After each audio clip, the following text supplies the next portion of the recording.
आपण नाशिक शहरातील महादेव कॉलनी या परिसरात आहोत, मखमलाबाद रोडला. आणि नाशिक वडजाई माता नगर. तर बघा, नाशिक महानगरपालिकेतर्फे आणि आमदार निधीतून ही ग्रीन जिम बसलेली आहे या ठिकाणी. आणि सुरुवातीला एक 6-7 महिने या ग्रीन जिम कडे लक्ष देण्यात आलं, मेंटेनन्स ठेवण्यात आला, परंतु त्यानंतर याकडे दुर्लक्ष करण्यात आलं.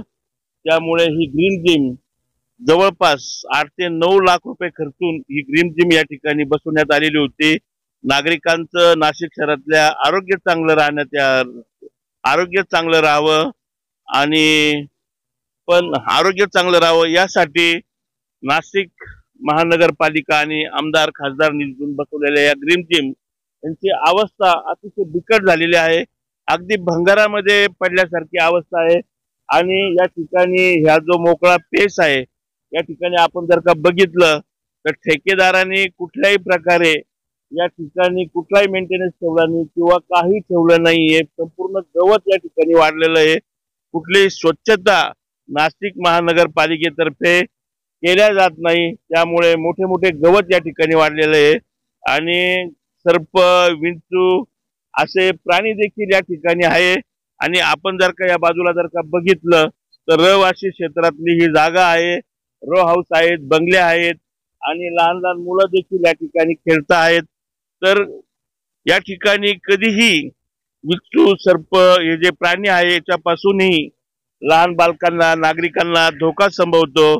नाशिक महानगरपालिकेतर्फे याकडे लवकरात लवकर लक्ष दिलं पाहिजे. उद्यान विभाग जे आहे या उद्यान विभागाने इकडे बघितलं पाहिजे, कारण की ही जी परिस्थिती आहे ही अतिशय वाईट अशी दयनीय परिस्थिती झालेली आहे. आपल्या बरोबर या भागातील दादा आहेत, आपण त्यांना विचारूया. दादा, काय म्हणाल?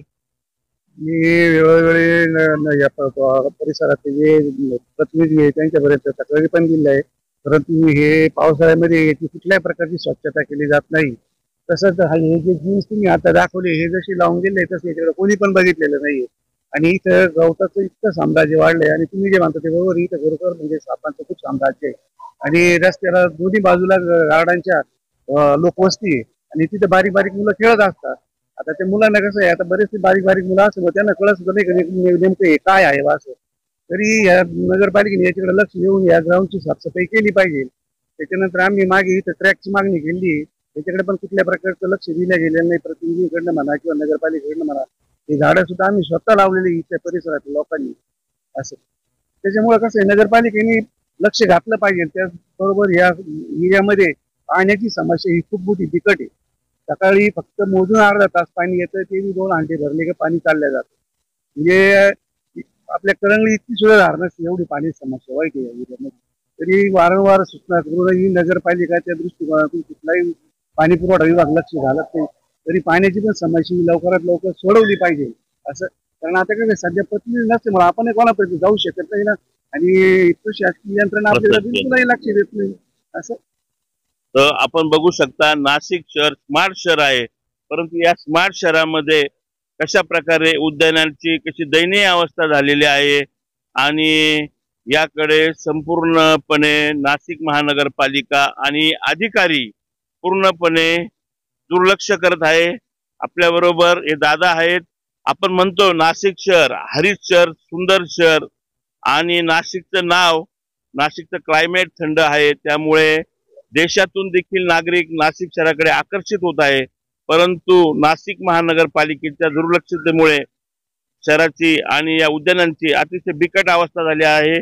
आपण जर का बघितलं असेल तर शहरातील रस्ते देखील खूप मोठ्या प्रमाणात खराब झालेले आहेत. आणि दादांनी सांगितलं या भागामध्ये पाणी देखील येत नाही. मग पानपट्टी असेल, घरपट्टी असेल, विविध रोड टॅक्स असेल, विविध टॅक्स भरून रस्त्याची अशी दुर्दशा, पाणी भेटत नाही नागरिकांना.